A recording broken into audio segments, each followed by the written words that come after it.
মসজিদেতে চল, দুঃখে পাবি সান্ত্বনা তুই, পক্ষে পাবি বল, ওরে মসজিদেতে চল। মসজিদে যখন চলে গেল, তখন যে দিয়ে গেছো আর কাজ হবে, আল্লাহ আমি তোমার গোলামকে এনে দিয়েছি, এবার তুমি খালি বেঁধে নাও, কাজটা তোমার। ইন্নাকা লা তাহদি মান আহবাবতা ওয়ালাকিন্নাল্লাহ ইয়াহদি মান ইয়াশা। যে মসজিদে চলে যাবে, একটা বেনামাজি মসজিদে চলে যাবে, তার থেকে যার কথাই যাবে ওর বিপদ আরো বেশি।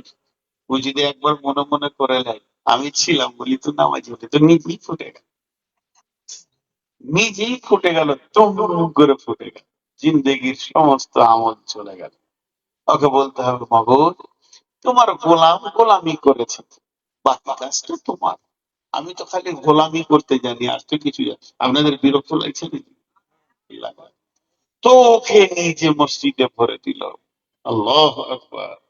এবার আল্লাহকে বলতে হবে, আল্লাহ তুমি বেঁধে নাও, তোমার গোলামকে তুমি আপন করে নাও। হেদায়েতের মালিক তো আমি নই মাবুদ, তুমি আমাকে ভালোবেসে হেদায়েত দিয়েছো, তাই আমি পেয়েছি, নাহলে আমি পেতাম।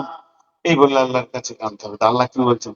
আ'যামু দারাজাতান ইনদাল্লাহ ওয়া উলাইকা হুমুল ফাইজুন, يبشرهم ربهم برحمة منه ورضوان وجنات لهم فيها نعيم مقيم।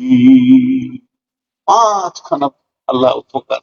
আর যদি কেউ ঠিক মতো তবলিগ করে তা আল্লাহ পাঁচখানা প্রাইজ দেবে। প্রথম নম্বর দেবেন, আল্লাহর কাছে তার সম্মান বেড়ে যাবে। তার কাছে সম্মান বাড়বে, আল্লাহর কাছে কিরকম সম্মান বাড়বে জি? হ্যাঁ, আমরা তো ভারতবর্ষের মানুষ, বাংলাদেশে নাইলে এগুলো বলি না, কিন্তু ইন্ডিয়ায় বলবো। এই দেশে আমার ব্যালট আছে, আছে না নেই? আমার একটা ব্যালট আছে না নেই? আমি যে কোনো পার্টিকে ভালোবাসতে পারি, পারি কি পারি না? তো এখন কেউ যদি সিপিএম এর মেহনত করে এলাকায় সিপিএম এর এমপি আনে, কেউ যদি তৃণমূলের এমপি আনে, কেউ যদি কংগ্রেসের এমপি আনে, তা সেই সেই তার কাছে তার সম্মান বাড়বে কি বাড়বে? যার এখানে এখানকার এমপি কি তৃণমূল, তো তৃণমূলের এমপি যখনই এসে গেছে তখন মমতা বলছে তুই আমার লোক, চলে আয়, তোর থাকার জায়গা, প্লেন ফ্রি, ট্রেন ফ্রি, ছেলে মেয়ে নিয়ে থাকবি খাবি, প্রাইভেট টিউশনি ফ্রি, গাড়ি ফ্রি, ড্রাইভার ফ্রি। কেন গো? শুধু পার্টিটাকে জমিয়ে দিয়েছে তাই।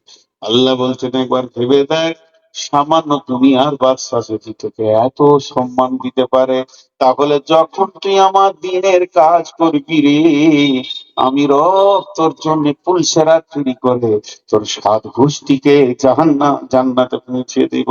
আমি তোকে কত ইজ্জত দিব, আমার কাছে ইজ্জত পাবে।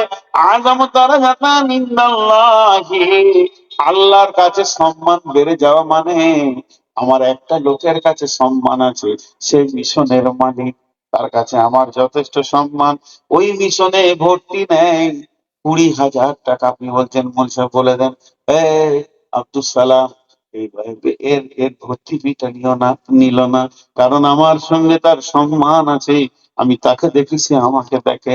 আমার রব কঠিন কিয়ামতের মাঠে ওই যারা দিনের দায়ী হবে, মানুষের দরজায় দরজায় ঘুরে মসজিদে এনে হাজির করে দেবে, তাদেরকে এই সম্মানটা আল্লাহ দান করবে।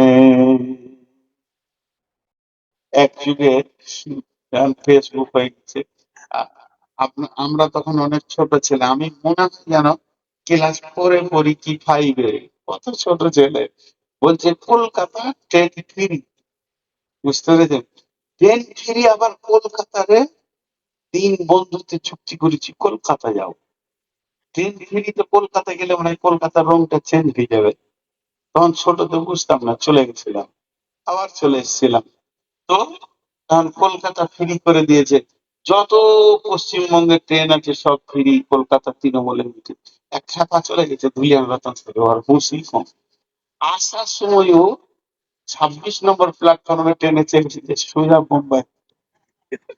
ও কত নম্বরে যে, 16 নম্বরের পর আর চাপা যাবে না ওই ঘাটে যে বোম্বাই রুম, ওর জানা নাই, চেপে নিয়েছে। 3 দিন পর কেরলে ঘুরে বেড়াচ্ছে, আর খালি খাচ্ছে আর চোখের পানি পেয়েছে, ভাষাও বুঝতে পারে না। এখন এদিকে বুড়া মা বুড়ি বাপ, মা বাপ এদের বয়স 70-80, কিছু করার ক্ষমতা নাই, লাঠি নিয়ে ঘুরে। 4টা বেটা 2টো বেটি, এই ছোটটাই হারিয়েছে, জমিরুল হারিয়েছে এনামুল। আর কিছু।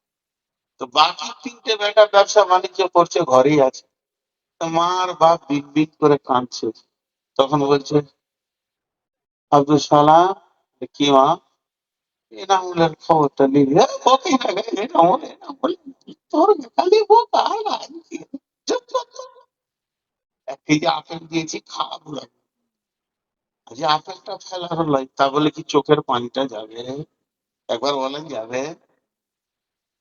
2 নম্বর বেটাটা দোকান থেকে আসছে, তখন বলছে কবিরুল, এনামুলের খবর পেলি? আজকে 27 দিন হলো দেবা। বকিস না গে। কি করে? এই খা ওই খা। বেটিরা চলে এসছে শাড়ি কাপড় নিয়ে মাকে দুঃখের সঙ্গী দেখতে। এরা দুজনে কি আলাদা জালসা করেন? আমরা দুজনে আলাদা করছেন। চোখের সামনে এরকম করলে ভাবছি কেমন লাগবে মনটা, বলে একটু। আপনারাই বলেন, আপনাকে যদি এই জায়গাটা দিয়ে আর আমরা দুজন যদি এরকম করি, তো কেমন লাগবে আপনার দিলটা, বলেন? এটা কত নম্বর পাগলা হলে হয়? জি, চোখের সামনে। পেছনে বলে তাও ভালো, যে বক্তাটা ভালো নয়, বলছে বলছে আবার চোখের সামনেই বলছে। কত সহ্য করবো বাবা? তো কোনো মতে চোখের পানি মা বাপের বন্ধ হচ্ছে না। কথা বল, মা বাপের চোখের পানি বন্ধ হবে? কেরলে ও কানতে কানতে একটা চায়ের দোকানে ঘুর ঘুর করছে, আর পয়সা নাই, যদি কেউ দেয় তো খাবে। এক মুরব্বীকে বলছে কোথা বাড়ি রে তোর রে? ওরে সুবহানাল্লাহ, 2 মাস পর বাংলা শুনেছি। কলিজাটা ঠান্ডা হয়ে গেছে। বলে, আমার বাড়ি ধুলিয়ান রতনপুর। বলছে আমারও বাড়ি রে, তুই আমাকে চিনিস না? তো খলিল হাজির বেটা না আসলে? হ্যাঁ। কি করেছিলে না? জানতে আরো বড় হবে। তুই জানিস না রতনপুর স্টেশনের পাশে আমার বাড়ি? গরিব মানুষের বাপ, এই ট্রেনে ভিক্ষা করতে করতে এত দূর এসেছি। আমার সার্ভিস কম হয়ে গেল, আমার চাকরির রাস্তা বহুত দূর। আবার ভিক্ষা করতে করতে যাব? গভর্নমেন্ট সার্ভিস নয়, নন গভর্নমেন্ট সার্ভিস।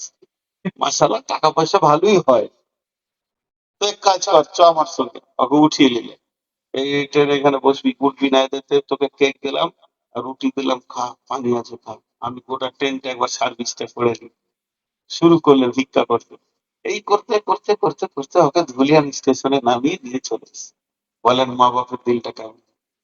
কথা বলে না?